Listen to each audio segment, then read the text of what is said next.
All right, so that's the story. And I want to do the background to the story then with the archaeology of the city of Jerusalem. All right, so there's our Temple Mount. I've suggested to you that Jesus taught up here, went out this gate to the south, and that's the steps. I'm suggesting that's where our friend is sitting. Can't prove that's where it is, but based on the story, that's the case I'm going to make for you. So he's out here somewhere, or either on that side or this side. I'll assume over here. And the disciples see him. They just, I think, escaped with their lives. And as they're going, maybe fast, I don't know, but as they're going, somebody points out the blind guy. And then Jesus says what he says, sitting somewhere along these steps. Now, can you read this? Can you read what this says? There's a bathhouse here, and there in this area of the Temple Mount, archaeologists have uncovered a bunch of mikvahs. Mikvahs. Now, a mikvah is a Jewish ritual bath. That's even the modern Hebrew name, but that's the Jewish name for it. A mikvah is a Jewish ritual bath. And it was an immersion bath. You immersed yourself under the water. And in fact, I believe that's when John the Baptist came along with his baptism idea. The Jews they understood this was not something foreign to them. They understood the concept of a mikvah immersion. And so Jesus says to the guy, you go wash in the pool of Siloam. I think the guy's on these steps right here. And the guy knows that there's mikvah ritual baths within just a few hundred feet. And I can just see me. First off, all I wanted was a little bit of help. Secondly, you've smeared this stuff on my eyes, and you really ticked me off. Thirdly, you ruined everything, and I got to go do something about this. And I don't have to go all the way down to the pool of Siloam. I can go right over here to these mikvahs, and I can wash off, and I can get right back to business. And so the whole thing was so unreasonable. Jesus was just so unfair to this man. By the way, isn't Jesus been known to heal people by just reaching out and touching them and healing them? Didn't he do that? In fact, didn't Jesus even heal people without even touching them? He just said the word. The lame man at the pool of Bethesda, Jesus said, just get up and walk. And he did. And so Jesus actually touched this guy, but he didn't heal him when he touched him. Jesus didn't even have to. He just said, could have said, be healed. But he didn't. He said to this guy, you got to get up and you got to find the pool of Siloam, blind guy, and you go wash in that. And he still didn't even promise him he'd be healed.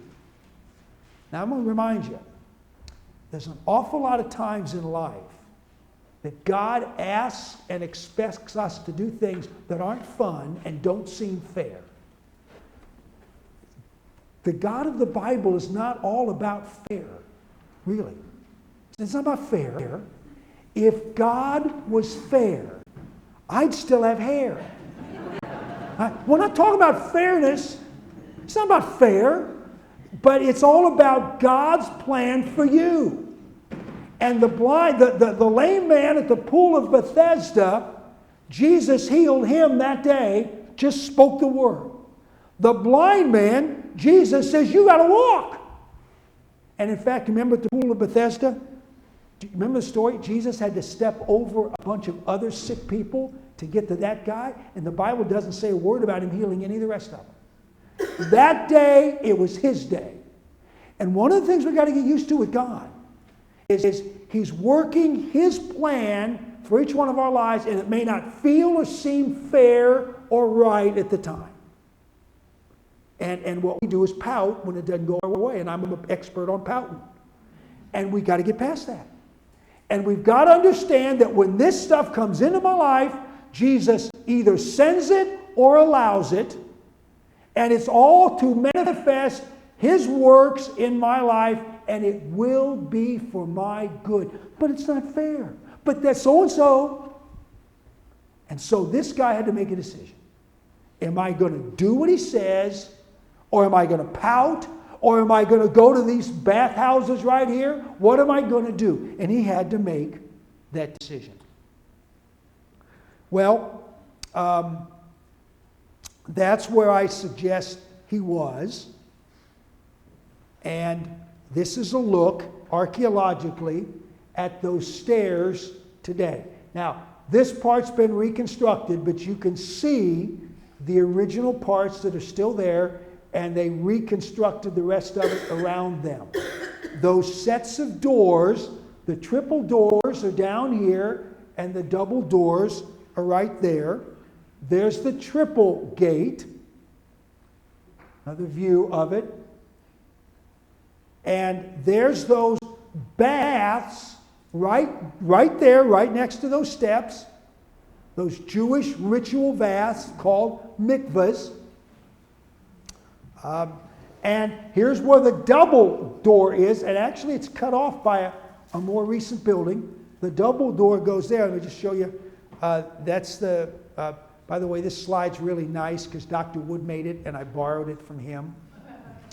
All of my slides that are really nice, Dr. Wood made, and I appropriated them from him. I'm just not that smart. So this is the evidence of that double door. Here's what it actually looks like. Now he copied this off somebody else just for the record, but I got it from him.